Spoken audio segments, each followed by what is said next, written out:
Once upon a midnight dreary, while I pondered weak and weary over many a quaint and curious volume of forgotten lore, while I nodded, nearly napping, suddenly there came a tapping, as of some one gently rapping at my chamber door. "'Tis some visitor," I muttered, "tapping at my chamber door, only this and nothing more."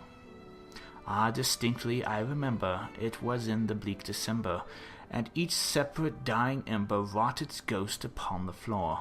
Eagerly I wished the morrow, vainly I had sought to borrow from my books surcease of sorrow, sorrow for the lost Lenore, for the rare radiant maiden whom the angels name Lenore, nameless here for evermore.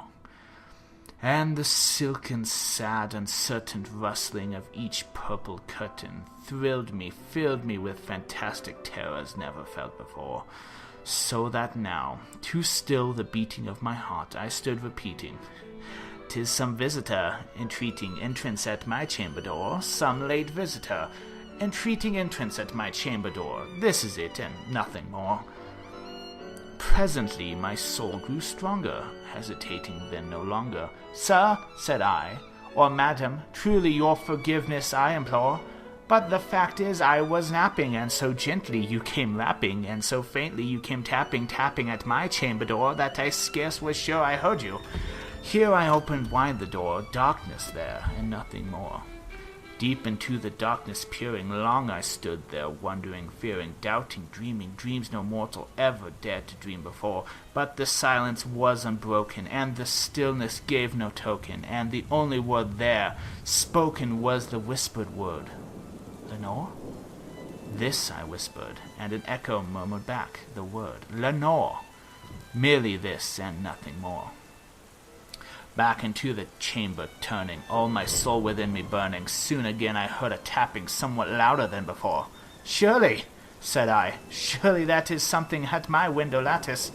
Let me see then what thereat is, and this mystery explore. Let my heart be still for a moment, and this mystery explore. 'Tis the wind and nothing more."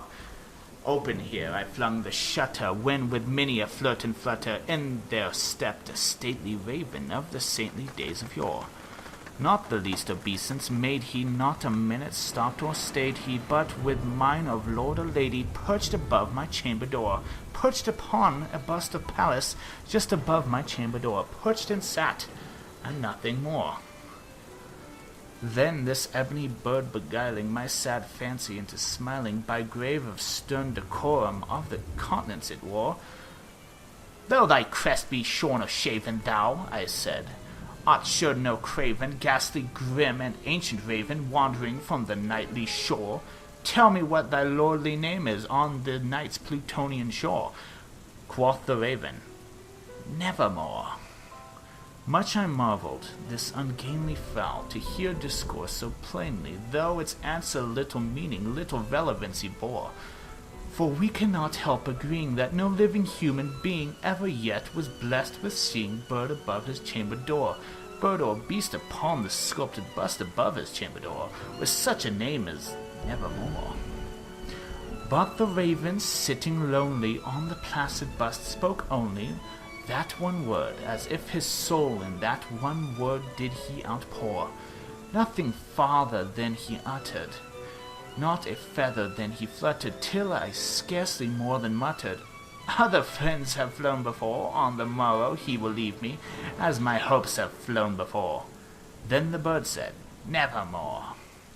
Startled at the stillness broken by reply so aptly spoken, "Doubtless," said I, "what it utters is only stock and store, caught from some unhappy master, whom unmerciful disaster followed faster and followed faster, till his songs one burden bore, till the dirges of his hope that melancholy burden bore, of nevermore." But the raven, still beguiling all my fancy into smiling, straight I wheeled a cushioned seat in front of the bird and bust and door. Then upon the velvet sinking, I betook myself to linking fancy unto fancy, thinking what this ominous bird of yore, what this grim, ungainly, ghastly, gaunt, and ominous bird of yore meant in croaking "Nevermore." This I sat engaged in guessing, but no syllable expressing to the fowl whose fiery eyes now burned into my bosom's core.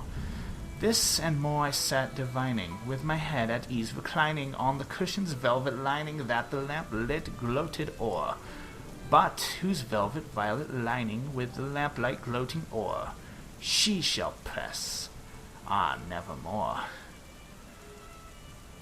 Then methought the air grew denser, perfumed from an unseen censer, swung by seraphim whose footfalls tinkled on the tufted floor.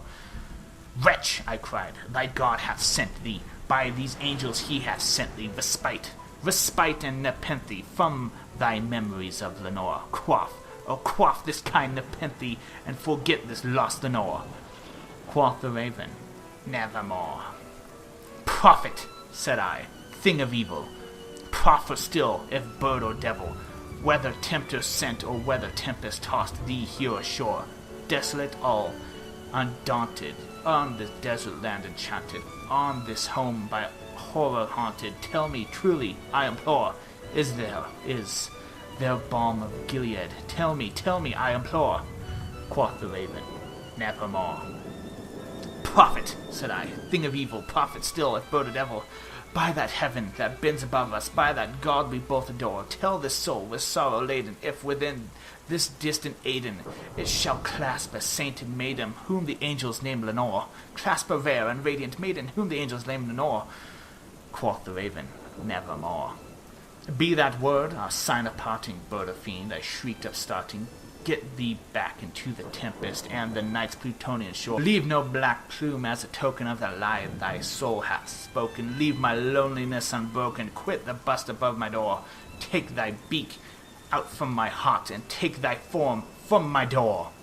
Quoth the raven, "Nevermore." And the raven, never flitting, still is sitting on the pallid bust of Pallas just above my chamber door.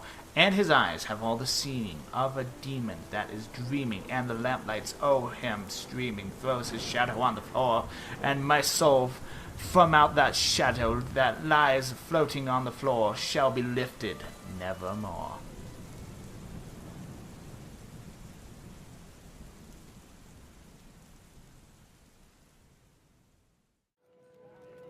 Hello, if you are new to the channel, why not check out some of these other videos, and subscribe if you want more.